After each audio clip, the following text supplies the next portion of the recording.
Hi everyone, आज का topic है पॉइजन्स डिस्ट्रीब्यूशन, जिसमें हम लोग मीन और वेरिएंस देखने वाले हैं। तो बिना देरी के स्टार्ट करते हैं। तो हाय एवरीवन, वेलकम टू बिंदास फिजिक्स। देखिए, पॉइजन्स डिस्ट्रीब्यूशन कब कब हम लोग यूज़ करते हैं वो पहले थोड़ा सा हम लोग जान लेते हैं ना, क्योंकि बाइनोमियल डिस्ट्रीब्यूशन पहले से ही था।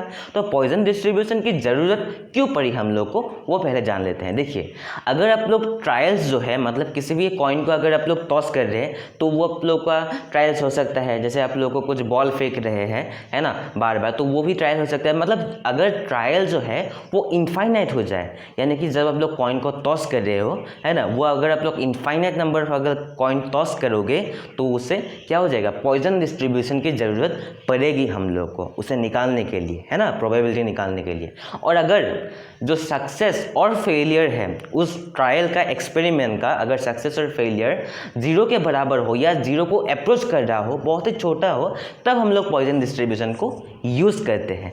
जैसे कि ये देखिए, जब n infinite number of trials पर हो, मतलब कि जो नंबर ऑफ ट्रायल्स है वो इनफाइनाइट हो, और अगर सक्सेस और फेलियर जिसे हम लोग P और Q से डिनोट करते हैं वो 0 के बराबर हो या 0 को अप्रोच कर रहा हो, तब हम लोग पॉइजन डिस्ट्रीब्यूशन को यूज़ करते हैं, है ना, पॉइजन डिस्ट्रीब्यूशन को यूज़ करते हैं। और पॉइजन डिस्ट्रीब्यूशन का फॉर्मूला क्या होता है, ये देखिए, यहाँ पर PR क्या है, प्रोबेबिलिटी ऑफ जो क्या है, पॉइजन डिस्ट्रीब्यूशन, और यहाँ पर e⁻⁻m dot m⁻r r factorial. यहाँ पर m क्या है आपका, जानने के लिए क्या है, m और r ही है ना। m क्या है आप लोग का, नंबर ऑफ ट्रायल्स इनटू क्या है, success, number of trials into success. अगर हम लोग इसे मल्टीप्लाई कर देंगे, प्रोडक्ट कर देंगे, तो हम लोग का m का वैल्यू निकल के आ जाएगा जो कांस्टेंट होगा, है ना। और यहाँ पर r क्या है, r फैक्टोरियल लिखा है, तो r क्या है, नंबर ऑफ सक्सेसफुल इवेंट्स। मतलब कॉइन को टॉस करते समय मान लीजिए आप लोगों ने एक इवेंट पकड़ा, नंबर ऑफ हेड्स कितना बार आया, है ना, तो नंबर ऑफ हेड्स 3 बार, कितना बार आया, तो हेड्स 3 बार, तो वो है नंबर ऑफ सक्सेसफुल इवेंट्स, है ना, कितना बार हेड आया, ठीक है ना। अगर 3 बार आया तो वो है number of successful events, r = 3 होगा उस केस पे, है ना। तो ये आप लोग का फॉर्मूला है, ज़रूरत पड़ने पर ये यूज़ करना पड़ेगा। और ये बाइनोमियल डिस्ट्रीब्यूशन का लिमिटिंग केस है। ये अगर आप लोग देखना चाहते हो या प्रूफ का इसका देखना चाहते हो तो आप लोग कमेंट में ज़रूर बताना, ठीक है ना। और यहाँ पर हम लोग देखते हैं कि इसका हम लोग आज सिर्फ मीन और वेरिएंस पे हम लोग लिमिटेड रहेंगे, है ना। पहले हम लोग इसका मीन देखते हैं। देखिए, मीन को लिखने का तरीका बहुत है। मतलब मीन को आप लोग ऐसे रिप्रेजेंट कर सकते हो, इसे म्यू कहा जाता है ना। और साथ ही आप लोग ऐसे रिप्रेजेंट कर सकते हो, E और साथ में R, है ना। तो ऐसे भी आप लोग रिप्रेजेंट कर सकते हो, लेकिन हालांकि मैं यहाँ पर नहीं करूँगा, है ना। तो सिर्फ एक ही ले लेते हैं हम लोग, ऐसा ले लेते हैं, म्यू का सिंबल ये ले लेते हैं, है ना। तो म्यू का फॉर्मूला क्या होता है आपका, समेशन होता है r = 0 से n तक, r = n तक। r क्या था आप लोग का, नंबर ऑफ सक्सेसफुल इवेंट्स, है ना। तो ये था आप लोगों का समेशन, और साथ में होगा r, है ना। तो r आपका ये है, हम लोग को पता है, और PR क्या है ये। तो हालांकि मुझे यहाँ इसका आंसर पता है, आंसर निकलेगा सिर्फ m जब हम इसे सॉल्व करेंगे। तो करते हैं, चलिए सॉल्व करते हैं। मतलब पहले हमें r = 0 से r = n तक, मतलब 0 1 2 3 बैठाना है। तो r का फॉर्मूला क्या है आपका, PR का formula e⁻⁻m dot m⁻r divided by r factorial, ठीक है ना। देखिए, अब हम लोग इसे वैल्यू पुट कर देते, क्योंकि समेशन था ना, पहले 0 के लिए पुट करते, तो 0 के लिए क्या होगा, 0 × समथिंग = 0, तो इसलिए 0 के लिए हम पुट ही नहीं कर रहे, तो 1 से डायरेक्ट पुट कर रहे हैं। मतलब r के जगह पर 1 पुट करिए, कुछ और नहीं करना है। 1 dot e⁻⁻m dot m⁻1 dot क्या होगा, 1 फैक्टोरियल। यहाँ तक समझ गए, है ना। अब समेशन कर रहे हैं तो प्लस ही होगा, सम होगा ना, प्लस होगा, तो यहाँ पर हम लोग 2 लिखते हैं, e⁻⁻m dot m2 divided by 2 factorial. इसी तरह चलते रहेंगे, इसी तरह ऐसे करके करके करके करके n तक जाएंगे, है ना। तो n तक तो हम लोग लिखना पड़ेगा। आप अगर आप लोग लिखना चाहते हो n टर्म लिख सकते हो, अगर नहीं लिखना चाहते हो तो कोई मतलब है ही नहीं होगा, ठीक है ना, मार्क्स कटेगा नहीं।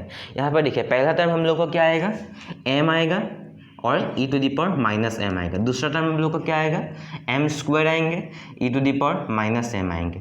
तीसरा टर्म आप लोग का क्या आएगा, देखिए मैं तीसरा टर्म यहाँ पर थोड़ा सा लिख देता हूँ, तभी आप लोग को थोड़ा सा क्लियर हो जाएगा। यहाँ पर 3 होगा, e to the power minus M dot M to the power cube divided by 3 factorial. यहाँ पर देखिए अगर 3 फैक्टोरियल है मतलब 3 इंटू 2 इंटू 1 फैक्टोरियल का मतलब ही होता है, अगर 5 फैक्टोरियल होता तो 5 इंटू 4 इंटू 3 इंटू 2 इंटू 1, यहाँ पर 3 फैक्टोरियल है तो 3 इंटू 2 इंटू 1 होगा, 3 और 3 कैंसिल हो जाएंगे तो 2 फैक्टोरियल बचेगा यानी 2 इंटू 1 बचेगा।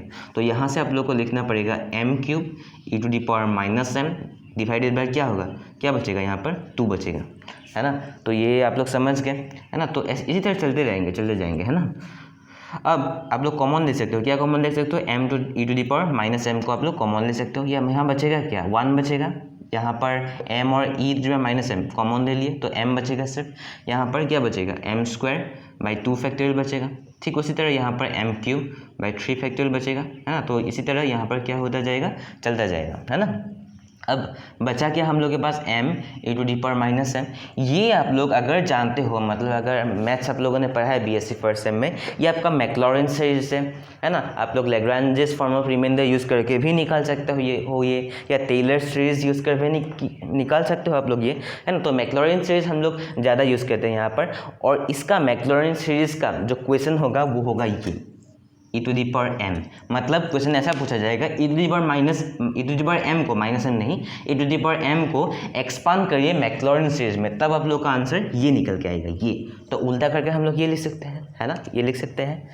तो माइनस m और m दोनों क्या हो जाएंगे, कैंसिल हो जाएंगे, तो बचेगा क्या आप लोग के पास m, क्योंकि देखिए माइनस m प्लस m हो जाएंगे क्योंकि दोनों बराबर है, दोनों का टर्म सेम है, तो क्या होगा सिर्फ m बचेगा, क्योंकि e टू दी पावर 0 क्या होगा, e टू दी पावर 0 हमेशा 1 होता है ना। तो m हम लोग को मिल गया। अब हम लोग देखते हैं इसका वेरिएंस क्या होगा, वेरिएंस अब लोग स्क्रीनशॉट ले लीजिए इसका, है ना। अब हम लोग देखते हैं इसका वेरिएंस क्या होगा। वेरिएंस की ओर चलते हैं। वेरिएंस का फॉर्मूला थोड़ा सा लंबा है लेकिन जल्दी हो जाएगा हम लोग का, ठीक है ना। वेरिएंस का सिंबल क्या होता है, किसी को पता है, गैस करिए। ये गैस करने वाली बात नहीं, याद रखने वाली बात actually, mu sigma x square, है ना।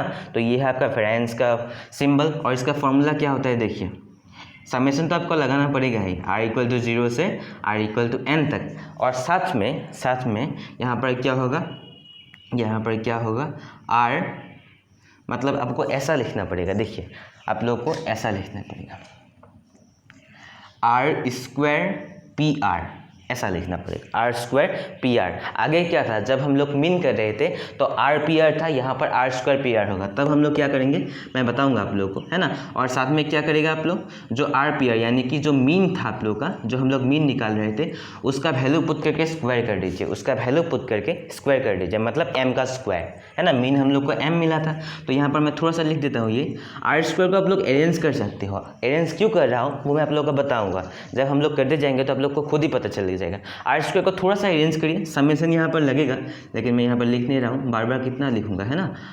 ये आर स्क्वायर को मैंने ऐसे अरेंज किया, क्योंकि R plus R square minus R, जब ये मल्टीप्लाई हो जाएंगे आर अंदर तो क्या हो जाएगा, R plus R square minus R, और plus R minus R cancel हो जाएंगे तो आर सिर्फ आर स्क्वायर बचेगा, है ना। तो साथ में क्या है, पी आर है आपका, साथ में क्या है, पी आर है आपका, और यहाँ पर क्या होगा माइनस एम स्क्वायर, क्योंकि यहाँ का वैल्यू जो है वो स्क्वायर कर देना पड़ता है ना। अब देखते हैं हम लोग यहाँ पर क्या करेंगे, तो पहले r और pr को मल्टीप्लाई करेंगे, फिर ये और ये मल्टीप्लाइड होगा, है ना। तो देखिए पहले r ये हो सकता है ना, और दूसरा क्या होगा, r जो है वो pr के साथ मल्टीप्लाई हो सकता है ना, और साथ में m स्क्वायर। ये आप लोग का क्या बन गया, ये आप लोग का मीन का फॉर्मूला नहीं बन गया, क्योंकि मीन का फॉर्मूला क्या था, r pr, है ना। तो इसलिए हम लोगों ने इसे अरेंज किया था, क्या किया था, अरेंज किया था, है ना। तो यहाँ पर r माइनस 1 पी आर, इसके आगे क्या था, इसके आगे समेशन था, इसके आगे भी समेशन था, हालांकि हम लोगों ने यहाँ पर पुट नहीं किया है अभी तक, है ना।